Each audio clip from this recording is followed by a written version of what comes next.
Hi everyone, it's Kino here. Welcome to the Ashtanga Tune-Up series, where you can give your Ashtanga Yoga practice a little tune-up just to make it function just a little bit better, like the 10,000-mile tune-up on your car when you bring it in, then it's happy after. So hopefully your Ashtanga practice will be happy, even happier after this series. So today in this class, we're going to take a look at half lotus position. And so this is Ardha Baddha Padma Paschimottanasana, just a half lotus position. A really good half lotus position is very important for your Ashtanga practice, and understanding how to get into the asana safely and effectively without damaging the body, while at the same time stretching the appropriate places to stretch, and at the same time having a keen awareness on the inner state of yoga is really what we're after in the Ashtanga method. So remember, it's practice, not perfection. There's no kind of, there's no trophy when you get a good half lotus position. It does make some asanas more effective, but we can always adapt the asanas to whatever's appropriate for our body. And it may change day by day, so don't get attached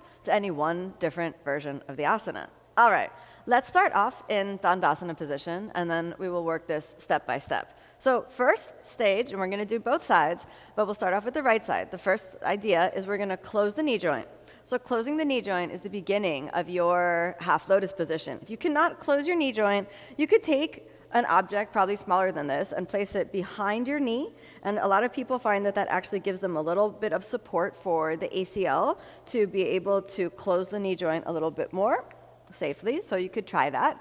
Like a little small towel is also really good just behind the knee if you can feel that. So we can stay for a few moments there, and then the next thing we're working at is external rotation. So we want to externally rotate the hip joint and feel that the femur or the thigh bone rotates back and down. So you'll notice that this is also quite similar to a different asana of Janushirasana A position. So we're thinking about that, but we want to change the position of the knee as we get ourselves into lotus position. So now it's important to keep the foot and the knee at the same height and try to keep the shin bone close to the thigh, and then I turn the knee forward. All right, so let's just do that a couple times.